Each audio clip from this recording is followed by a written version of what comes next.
Alors, marché et investissement, peuvent-ils se marier? C'est le thème de ce débat.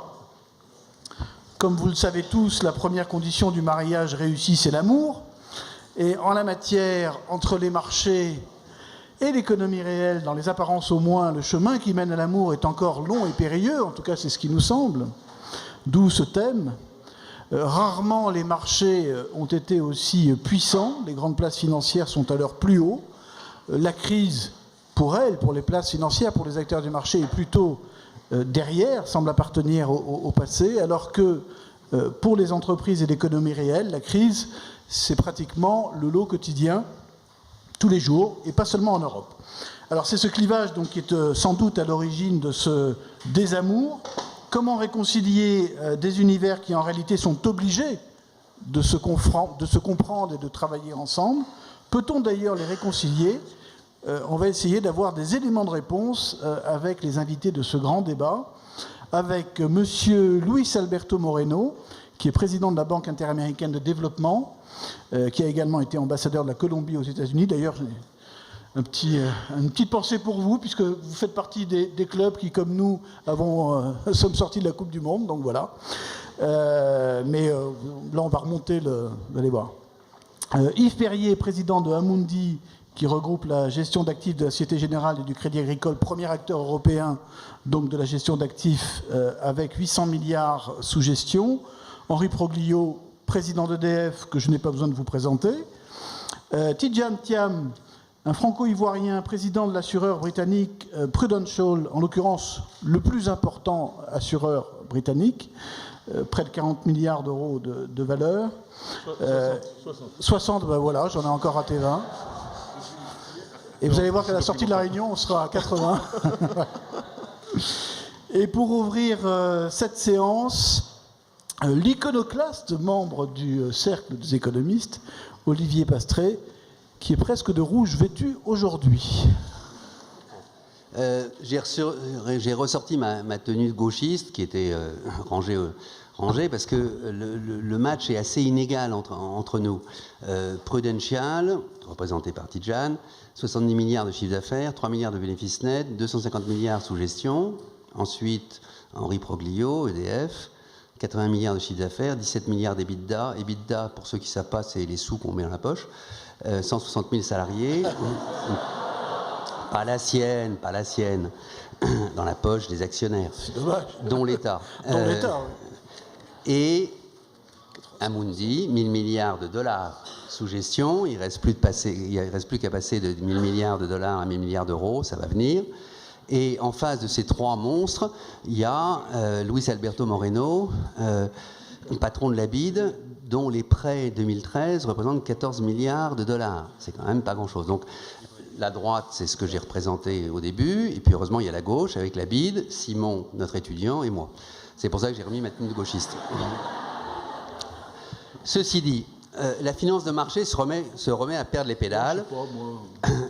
Les bonus se remettent à exploser, les transactions financières s'opèrent à une vitesse qui brouille tous les radars et dans une opacité quasi totale. Les hedge funds et autres fonds purement spéculatifs continuent à spéculer comme des grands, y compris accessoirement en Argentine, et les régulateurs, eux aussi, ont perdu les pédales.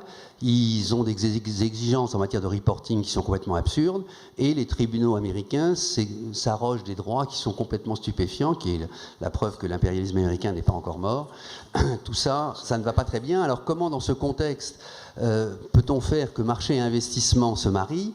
C'est quand même pas gagné d'avance. Généralement, pour ceux qui écoutent mes interventions dans le cadre des rencontres d'Aix, vous êtes très nombreux à les réécouter en boucle année après année, je suis en général assez péremptoire, et là, pour une fois, je vais être dubitatif parce que j'en sais rien. Peut-être que ça va marcher, peut-être que ça va marcher.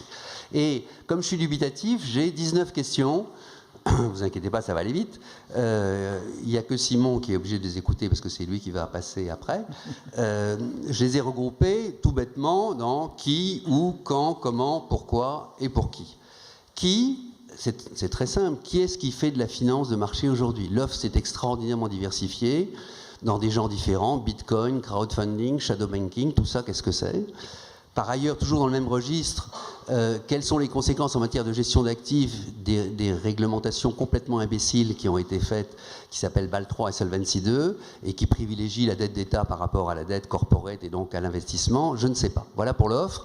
Pour la demande, comment faire revenir en bourse les investisseurs particuliers qui ont complètement déserté la bourse? C'est une vraie question, ça mérite qu'on y réfléchisse. Voilà pour le qui. Maintenant pour le où. Où les bourses émergentes, qu'est-ce qu'elles vont devenir? Les bourses émergentes, elles ont deux inconvénients, il faut quand même y réfléchir. Un, les capitaux hirondelles, ça veut dire les capitaux qui rentrent et qui sortent, qui créent une volatilité extraordinairement importante. Deuxièmement, en matière d'opacité, je pense que les bourses émergentes ont des progrès à faire. Toujours dans le registre de où, comment gérer l'immense déséquilibre mondial avec un surplus d'épargne dans les pays émergents et un surplus d'endettement dans les pays du Nord? C'est une équation qu'il va falloir résoudre. Enfin, dans le domaine toujours du où, que sont devenues les structures de financement régional? Avant, il y avait des SDR, alors c'était pas bien, c'était bête, ça marchait pas, etc. N'empêche qu'il y avait de l'épargne de proximité qui s'investissait dans des projets de proximité et ça faisait de l'investissement. J'en rajoute une comme ça pour la route, toujours dans le domaine du où. Euronext, qui vient d'être créée, qui vient de prendre son indépendance, comment est-ce qu'elle va permettre de financer les PME en Europe? C'est un vrai défi et l'Europe a besoin d'Euronext. Voilà pour le où. Maintenant pour le quand. Là, si vous n'avez pas compris, c'est grave. C'est vraiment que vous avez beaucoup bu pendant le déjeuner.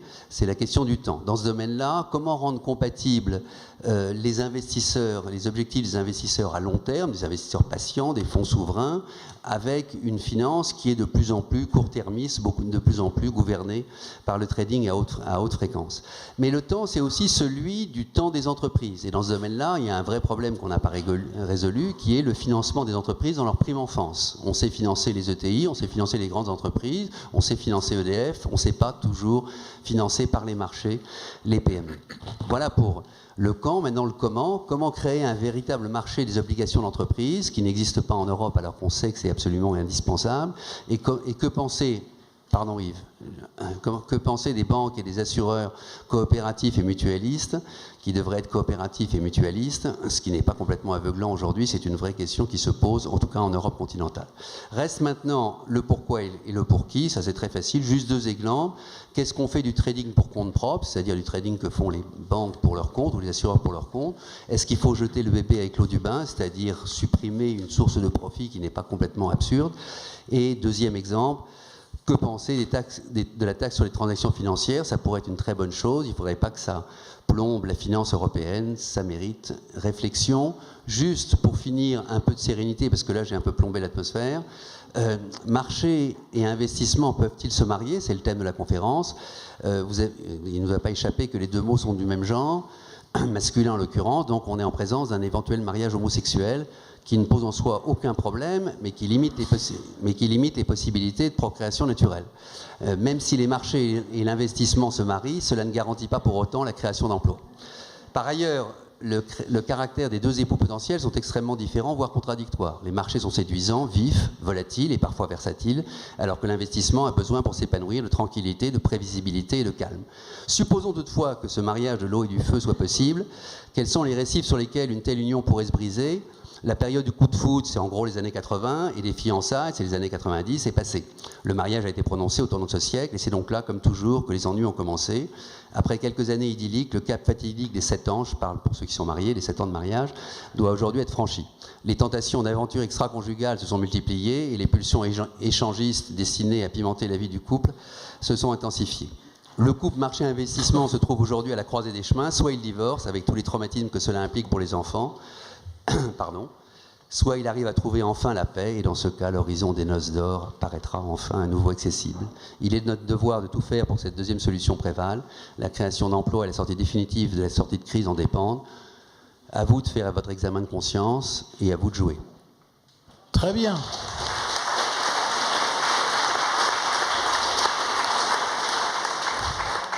Merci Olivier pour ce petit précis du mariage réussi. On On va bousculer un peu les choses par rapport à la façon dont on fait les choses habituellement dans ces débats, puisqu'on est un peu 68 arts là, avec Olivier. On va demander aux jeunes de prendre la parole tout de suite et on va démarrer par une première question. Après, je vous interrogerai à tour de rôle, hein, mais peut-être par une première question de Simon Chauvin, qui représente ceux qui ont travaillé depuis plusieurs semaines sur ces rencontres et pour apporter leur petite touche jeune. Et je rappelle qu'il est donc en première année à Centrale, Paris. Il faut allumer le micro. Ok, merci. Merci. Bonjour messieurs, bonjour à tous. En effet, je suis étudiant comme tous ces jeunes qui portent un t-shirt blanc que vous avez certainement dû rencontrer aujourd'hui. Justement, à ces étudiants, à ces jeunes messieurs, que pouvez-vous leur dire aujourd'hui ? Que leur dire concernant les métiers de la finance ? Les étudiants, je vous l'assure, ont déjà remarqué les très hauts salaires qui règnent, mais quelles y sont les valeurs ?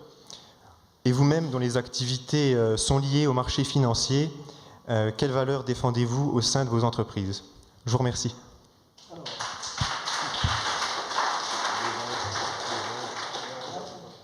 On ne va pas faire un tour de table complet sur ce sujet parce que tout le monde ne représente pas la finance, mais déjà peut-être Yves Perrier là-dessus, sur quelles valeurs vous défendez. Et en gros, on sait qu'aujourd'hui les jeunes sont surtout attirés par les salaires de la finance. Est-ce qu'il y a d'autres choses que vous pouvez leur proposer ? Alors, pour commencer, pour ce qui est des salaires, il ne faut surtout pas prendre ce point de vue parce que ça s'est déjà réduit et ça va continuer à se réduire et c'est plutôt normal. Pour ce qui, je parle bien entendu des excès d'un certain nombre de choses qu'on a connues. Moi, je veux dire, la réponse, je vais dire, et ça me permet aussi de répondre à ce que disait notre ami Olivier, c'est que pour toute entreprise, la question clé, c'est la question de son utilité. Et au fond, la finance n'a pas de fin en soi, elle a une utilité au service du développement économique. Et c'est bien comme ça, d'ailleurs, que nous avons fondé, en fait, les valeurs clés, en fait, de notre entreprise. La question, c'est pas tellement de savoir aujourd'hui si les marchés et l'économie doivent fonctionner ensemble. Il n'y a pas d'économie qui ne fonctionne pas sans que des circuits financiers alimentent le développement économique et notamment l'investissement. La question centrale aujourd'hui, c'est la question de la croissance. Nous savons que pour plein de raisons, nous sommes dans un potentiel de croissance faible parce que nous avons à financer tout un ensemble de mutations, qu'elles soient technologiques, numériques ou énergétiques, la transition énergétique, qui vont demander des investissements importants et une capacité de mobiliser en contrepartie des ressources en face de ces investissements. D'une manière plus générale, on parle souvent de choc de compétitivité par les coûts, mais ce dont nos économies ont besoin, c'est aussi de choc de compétitivité par les investissements, ce qui pose le problème de l'allocation des ressources vers l'investissement. Je pense qu'aujourd'hui, le contexte, assez paradoxalement, il est propice. Pourquoi ? Les marchés, il faut les définir. Dans le monde des marchés, ils sont essentiels. La question qui nous occupe, c'est celle des investisseurs à long terme. On pourra reparler des traders, des choses de ce type, mais la question clé, c'est celui des investisseurs à long terme. Or, l'investisseur à long terme, il est confronté aujourd'hui à une problématique de rendement très bas du fait des politiques des banques centrales et en même temps avec des engagements, des passifs de long terme. Et donc, il a besoin d'allouer ses ressources dans une optique de long terme et donc il y a une offre potentiellement disponible. Mais le fait qu'il y ait une offre potentiellement disponible ne suffit pas. Encore faut-il qu'on construise les règles adaptées. Et ces règles, elles touchent à la fiscalité. L'investisseur, comme l'épargnant individuel, nous sommes tous des investisseurs, il est rationnel. Si on a une fiscalité à l'envers, ce qui est le cas de la France, où la fiscalité à court terme sans risque est moins taxée et à la fin plus rentable que la fiscalité d'un investissement à long terme comportant du risque, les investisseurs et les épargnants sont rationnels, ils vont à court terme. C'est la question des règles prudentielles. On a parlé de Solvency BAL 2. Comme toujours, et c'est assez naturel, ces règles, elles tentent de prédire l'avenir en fonction du passé. Sauf que quand on vit une mutation, ça ne marche plus. Donc l'avenir, le fondement de ces règles, c'est par exemple que la dette d'État est sans risque, et donc il est très bien d'acheter des dettes d'État plutôt que des actions. On a une vraie question. Et le troisième point, et il touche mon industrie, il faut avoir la capacité de structurer des produits d'épargne qui permettent de réallouer ces investissements vers le long terme.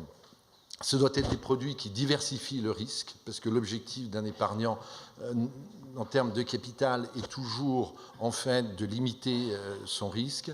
Et c'est des produits qui permettent, je pense au domaine énergétique, de mitiger le risque industriel, le risque financier, et qui passent probablement par des partenariats entre industriels et acteurs financiers. Alors, moi, je voudrais reposer la même question peut-être à M. Tidjane Thiam, c'est-à-dire quelles sont les valeurs que vous pouvez aujourd'hui défendre?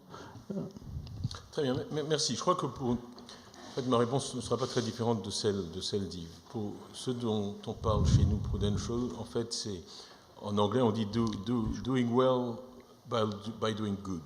Donc, on veut bien réussir en faisant le bien. La manière dont on formule notre stratégie, c'est qu'en fait, on fait trois choses. On s'occupe des classes moyennes émergentes en Asie, en leur fournissant des produits qui les protègent contre les risques de la vie et qui leur permettent d'épargner.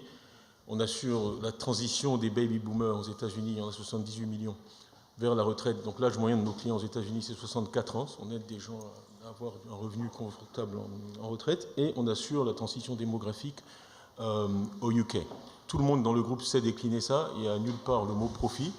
On pense que ce qu'on fait est très bien, c'est ce qui motive les gens.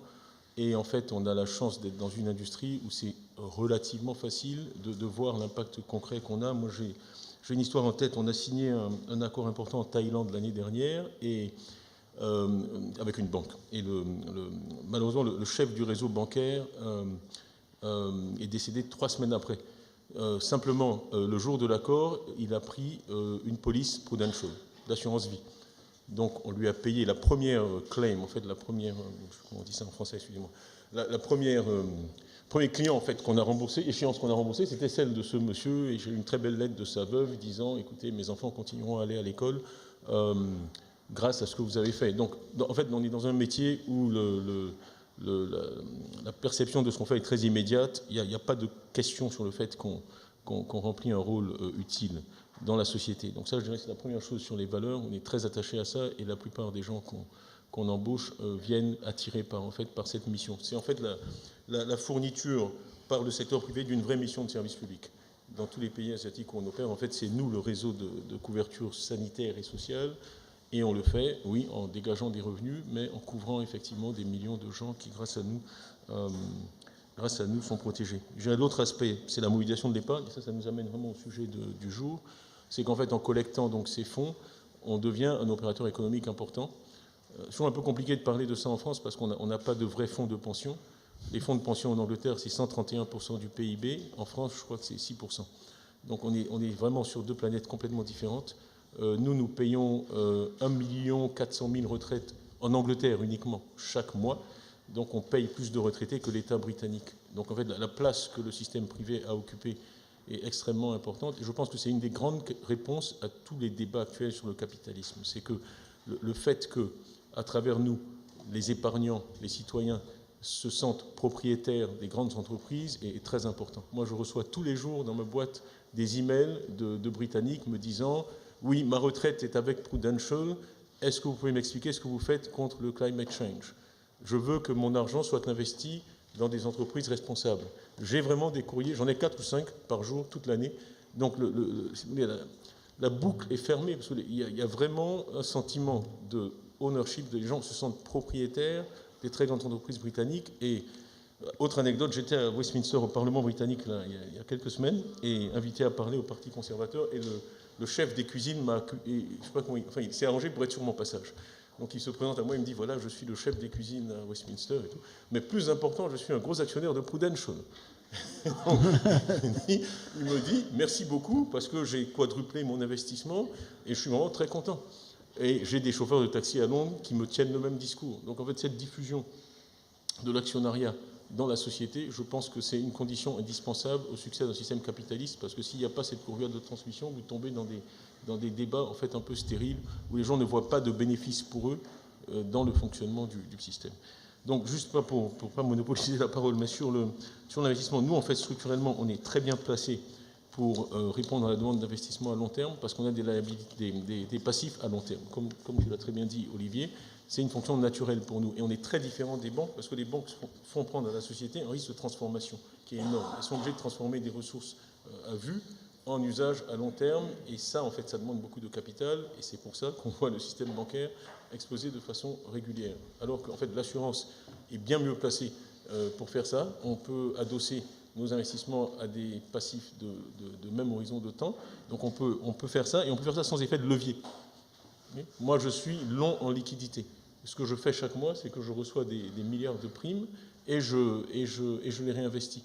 Donc c'est une manière beaucoup plus sûre de financer l'investissement, et je crois, et je finirai là-dessus, parce qu'on m'a alerté là sur la durée, je crois que en fait, on a beaucoup de faits qui montrent que les sociétés qui ont un système comme ça ont à la fois un système financier plus fort, un meilleur financement des entreprises et une croissance plus élevée. Donc je m'arrêterai là. Alors, je voudrais poursuivre le tour de table avec Henri Proglio. Vous dirigez donc EDF, entreprise publique. L'an dernier, vous avez réalisé une opération majeure avec un contrat en Grande-Bretagne sur la construction de plusieurs EPR.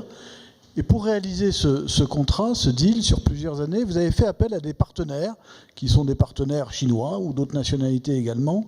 Est-ce que ça veut dire que pour EDF, les marchés ne sont pas un accompagnateur naturel de ce genre de projet ? Non. La réponse est non, mais d'abord EDF c'est un être un peu particulier. C'est une entreprise tout court, enfin elle est publique parce que l'État est actionnaire majoritaire, mais elle pourrait être totalement privée, ça ne changerait en rien sa gestion. L'avantage d'être coté en bourse, c'est qu'on est géré comme une entreprise normale. Et puis c'est une entreprise... Pardon. Bon. C'est une entreprise qui a une mission de service public, en tout cas en France, et qui donc a, à cet égard, une responsabilité particulière.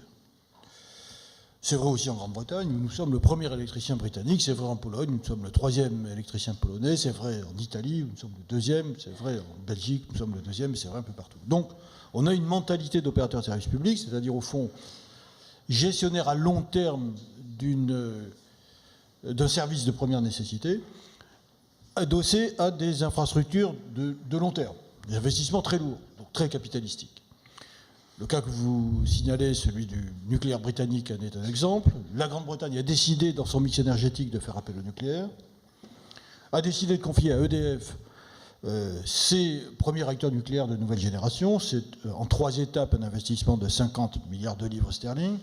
C'est donc un très gros investissement qui impacte à la fois le sujet de l'énergie britannique, la compétitivité du territoire, l'indépendance énergétique, mais également toute la dimension industrielle, puisque ça entraîne évidemment toute l'industrie européenne, britannique et française dans le sillage de cet investissement. Alors, est-ce que les marchés sont ou pas adaptés à ces enjeux ? Au fond, c'est ça la question que vous posez.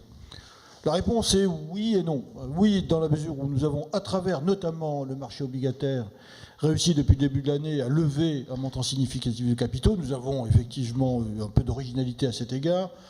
Nous avons levé la plus grosse dette, la plus grosse obligation aux États-Unis en dollars, faite par un émetteur étranger sur 100 ans. Nous avons levé là aussi des obligations à 100 ans en Grande-Bretagne pour 1,350 milliard de livres. Nous avons levé 9 milliards d'obligations au cours des 2 premiers mois de l'année. Donc on voit que le marché obligataire, qui est très liquide, répond à ces attentes. Donc la réponse est en principe oui. En même temps, c'est vrai que la finance s'est spécialisée depuis quelques 15 à 20 ans dans le court terme. Et c'est vrai que le court-termisme de la finance, qui a érigé en principe une valorisation, un profit à très court terme, est totalement déconnecté de ses préoccupations d'investissement long. Et que la finance a peu à peu détourné de l'économie réelle une part significative de l'épargne.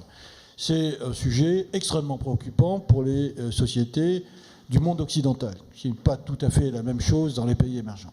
Et donc on voit bien qu'il y a une réponse qui n'est pas totalement binaire. C'est pas tout à fait oui, c'est pas tout à fait non, c'est en tout cas une bonne partie qui a échappé.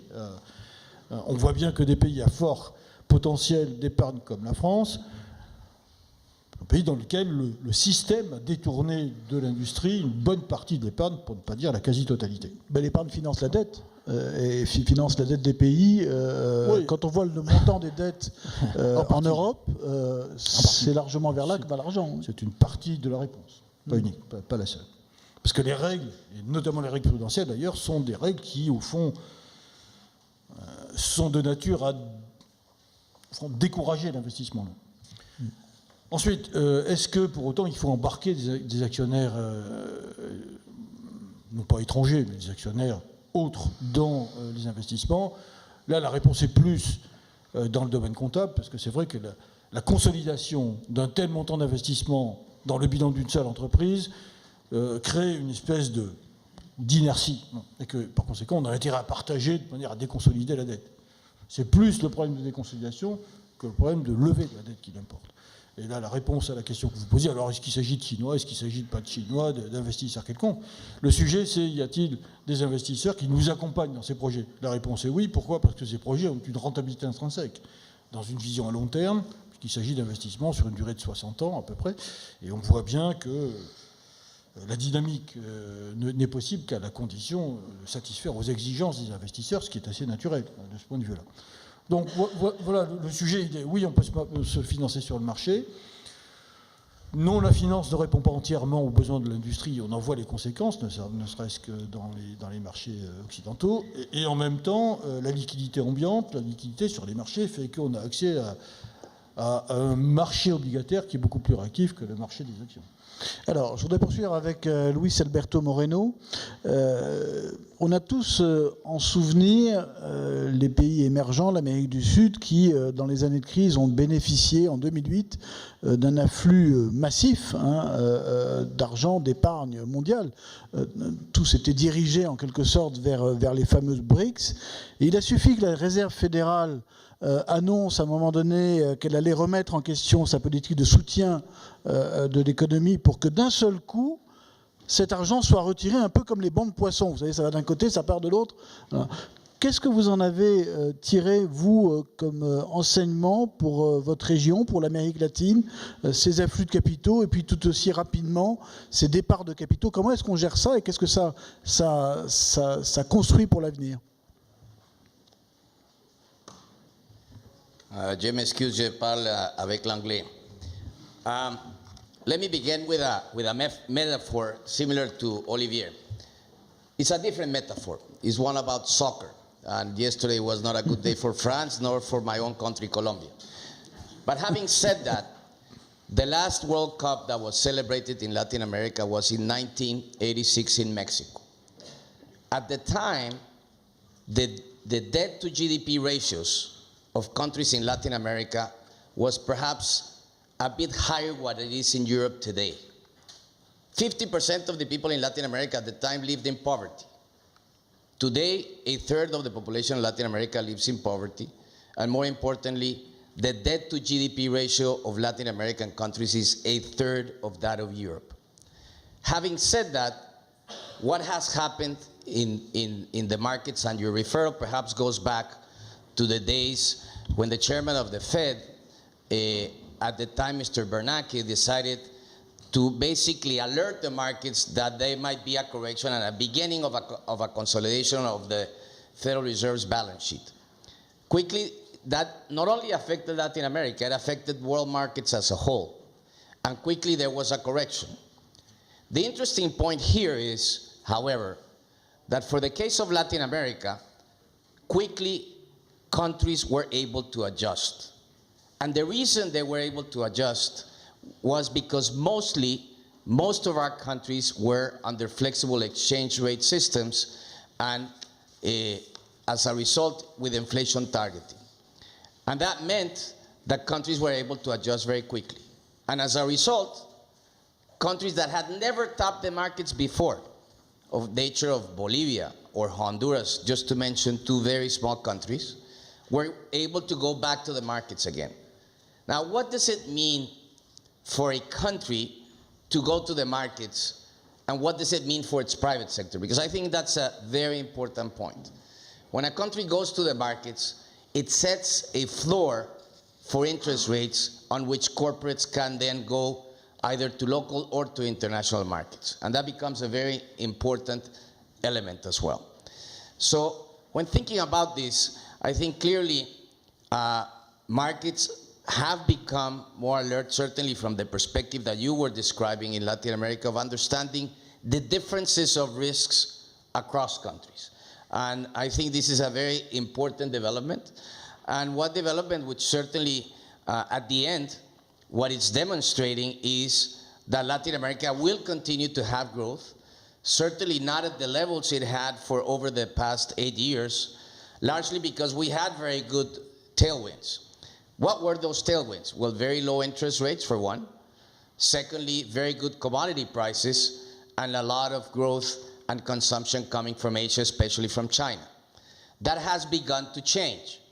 And as a result, largely we're getting back to our normal trend growth, which is probably closer to 3% as opposed to 5%, which was probably almost in the last 8 years on average soon after the crisis. So these are perhaps the major differences. Let me just speak to the questions of values that was mentioned here. We are not a commercial bank. We are a development bank. We're owned by 48 governments, including, among others, France. And our mission, and I think the question of values very much ties to a mission. The mission of the institution is to eradicate poverty. And when you have a mission like that, and for young people who are here in Sanspo, by the way, a lot of them apply to the bank, let me say, some of which come from your campus from Poitiers. But I think the values and the mission are extremely important for young people today, because that is what is being able to attract or not people to different kinds of institutions. So I would just perhaps stop there. Thank you. Thank you.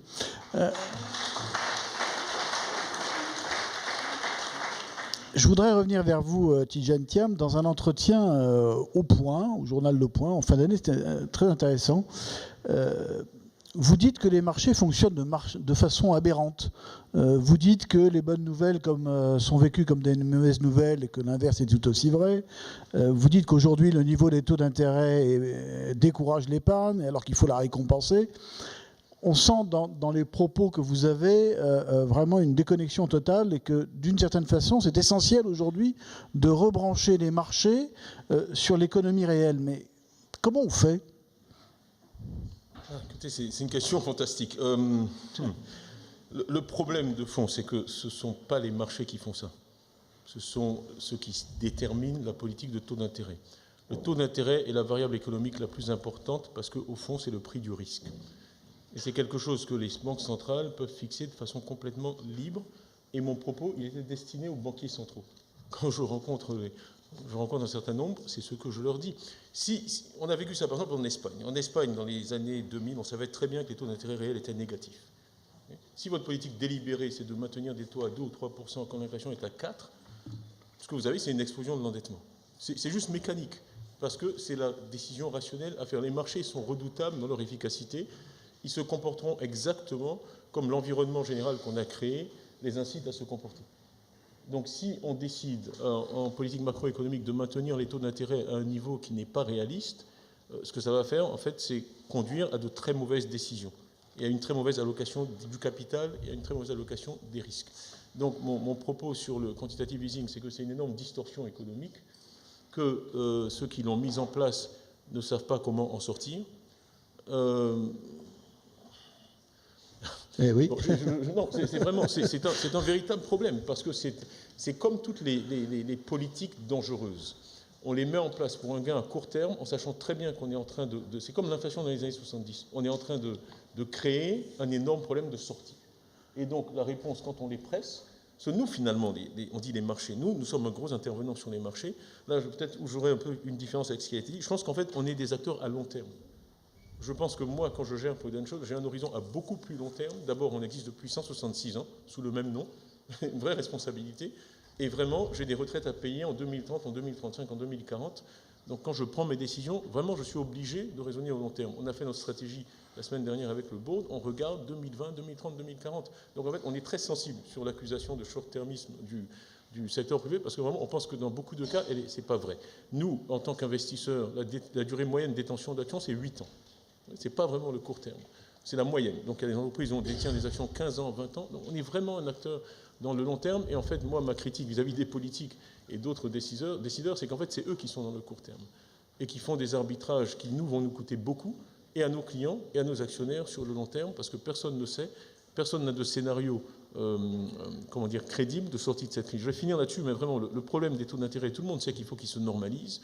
Tout le monde sait, c'est la première fois qu'il y a une récession dans le monde sans défaut, c'est-à-dire sans faillite. Nous, juste en Angleterre, on a 27 milliards de livres d'obligations, on a eu 10 millions de pertes l'année dernière. Ça, c'est aberrant. On sait que ce n'est pas normal. On sait que toutes ces entreprises sont maintenues à flot artificiellement par un niveau de taux d'intérêt qui est artificiellement bas et qui protège leur trésorerie. Et on est préparé, en fait, on a vraiment accumulé beaucoup de capital parce qu'on croit qu'on va vers une sortie très difficile le jour où les taux d'intérêt se normaliseront. On a des bulles financières qui se créent dans le marché. Je pense que Marc Carnet ne dit pas autre chose. Pardon, le micro. Excusez-moi, désolé. Je ne sais pas où je vous ai perdu, je me suis tourné vers...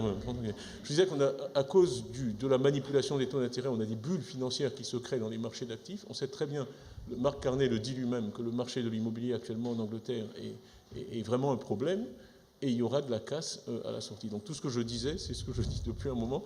Jouer les Cassandres, ce n'est pas toujours très agréable, mais nous, on a un gros bilan, on a 800 milliards d'actifs sous gestion, on a une vraie responsabilité vis-à-vis des gens qui nous confient leur argent, et on la prend très au sérieux, et je crois qu'en fait, le manque de sérieux, il n'est pas de notre côté, il est souvent chez les décideurs qui conduisent des politiques qui ne sont pas très responsables.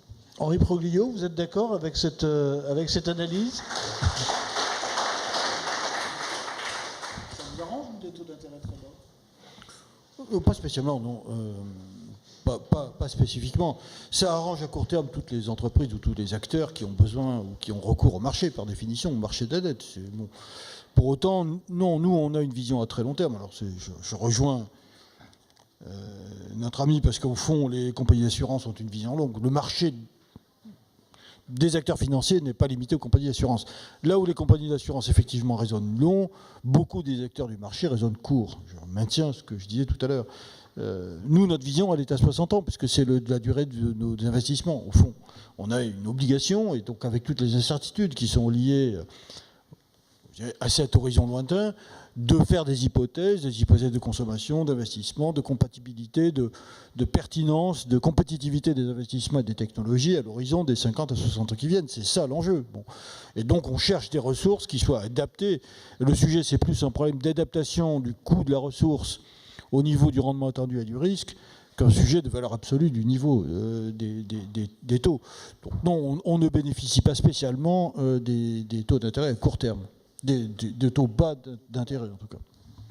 Alors, Yves Perrier, sur ces thèmes-là, et aussi peut-être aussi sur, quand on discutait tout à l'heure la préparation de cette table ronde, on disait que dans les marchés financiers, on englobe un peu tout, c'est-à-dire il y a pourtant des différences majeures entre les investisseurs de long terme et les court-termistes, les banques d'investissement, les hedge funds, etc. Qui a pris le pouvoir et comment on redonne le pouvoir, si je puis dire, à ceux qui en ont besoin, quoi. Premier point, donc, sur la question des taux d'intérêt. Tu as raison, mais il n'y a pas d'autre solution. Parce qu'il faut quand même se remettre dans le contexte. Aujourd'hui, le ratio dette sur GDP, sur PIB du monde développé, c'est le même que celui qui existait après la Seconde Guerre mondiale. Donc ça veut dire qu'il faut avoir quand même en tête que la croissance qui était très forte, historiquement la plus forte qu'on a eue, on peut dire jusqu'à 2007. Elle a certes été tirée par la croissance des pays émergents, mais elle a été tirée par un endettement de plus en plus important de l'ensemble des agents économiques, qu'ils soient États, entreprises, encore que là ça s'est normalisé, et particuliers. Et donc le point auquel ont été confrontées les banques centrales, en fait, face à la crise, c'est que pour vivre, il faut commencer par éviter de mourir.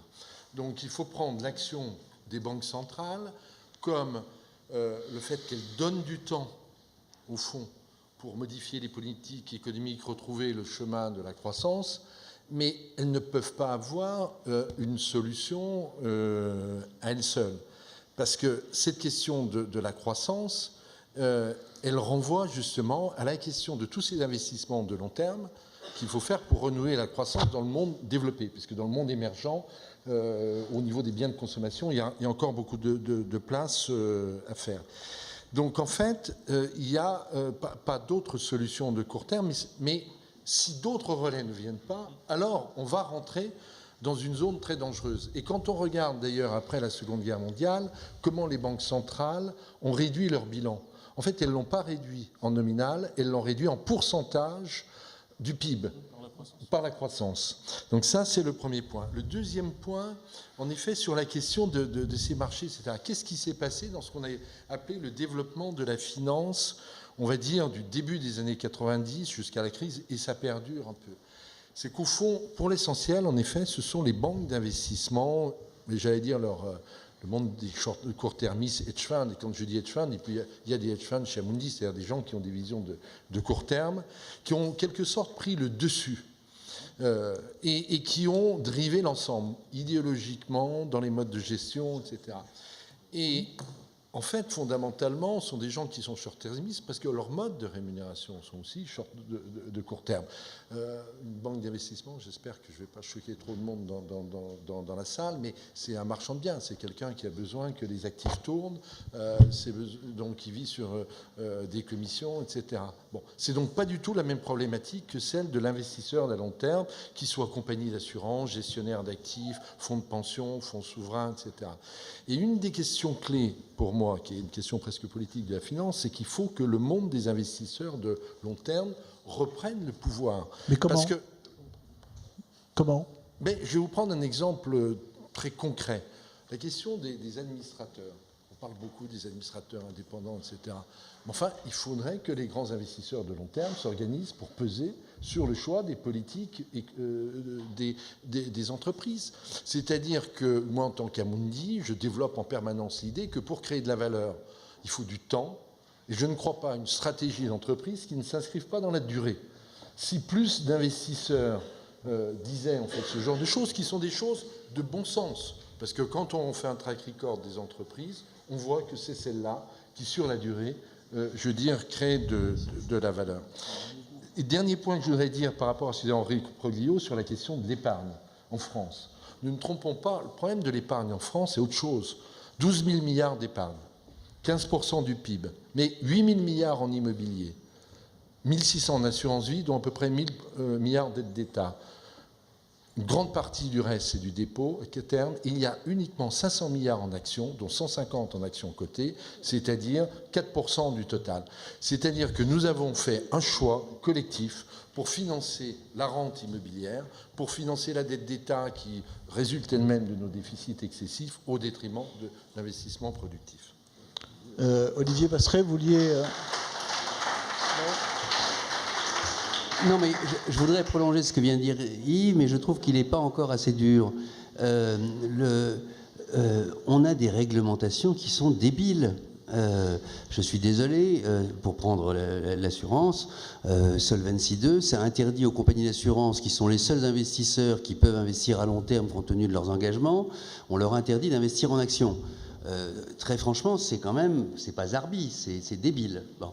Et je vous trouve pas assez pugnace, vous, les assureurs et les banquiers, dans ce domaine-là, parce que à Bâle, je parle des banques, la BRI, ils sont pas complètement demeurés, ils sont longs à la détente, mais ils sont pas complètement demeurés. Donc ils devraient pouvoir le comprendre. Et dans le même registre, il y a un aspect du financement qui est essentiel. Et là, je pense à Simon, le pauvre Simon, qui commence sa vie. Il voulait créer une PME. Eh ben, je lui ai dit ce matin, t'oublies. Il n'y a rien qui est fait pour ça. Donc tu vas continuer tes études jusqu'à bac comme moi, jusqu'à bac plus 62.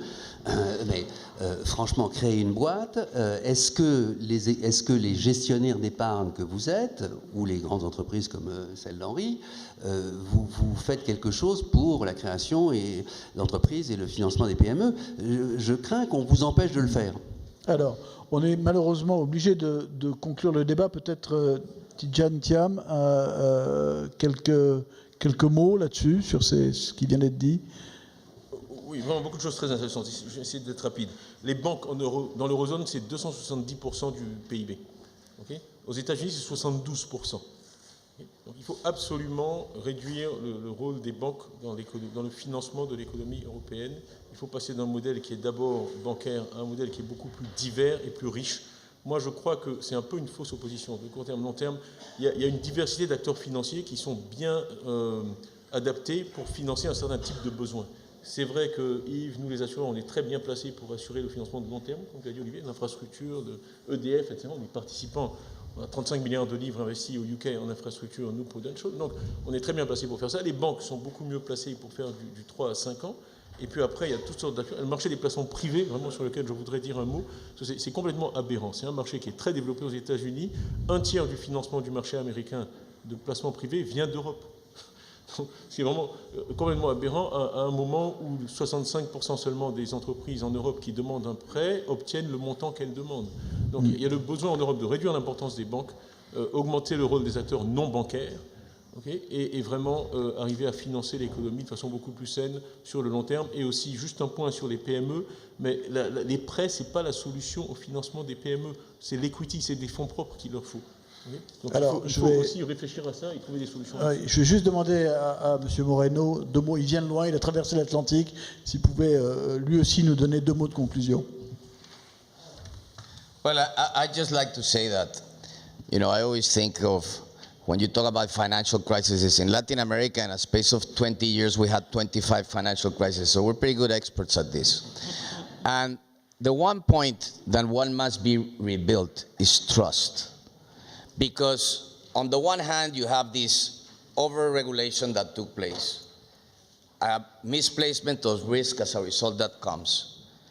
And you cannot replace banks as much as you don't like them, because banks deliver a lot of basic things other institutions cannot deliver on. I come from a world where about the bancarization, the level of bancarization, that is the total amount of assets in a system, is only about 35%. And that creates a huge mistrust, because that small entrepreneur that Henry was mentioning basically doesn't have trust that he or she can have access to finance the way others do. And that's very bad for an economic system. And so rebuilding trust, in my view, is the central, most important issue everybody the world over must deal with. And if you look at this from the emerging world, certainly a lot of these decisions were not taken by us. They were taken, especially in the United States and the major central banks, which in the crisis demonstrated that they were reserve currencies. And whatever happens here, however you resolve these issues of trust, will have a central dimension for growth all over the world. Écoutez, merci à tous. J'ai encore 2862 questions à vous poser, mais ce sera pour une prochaine fois. Merci.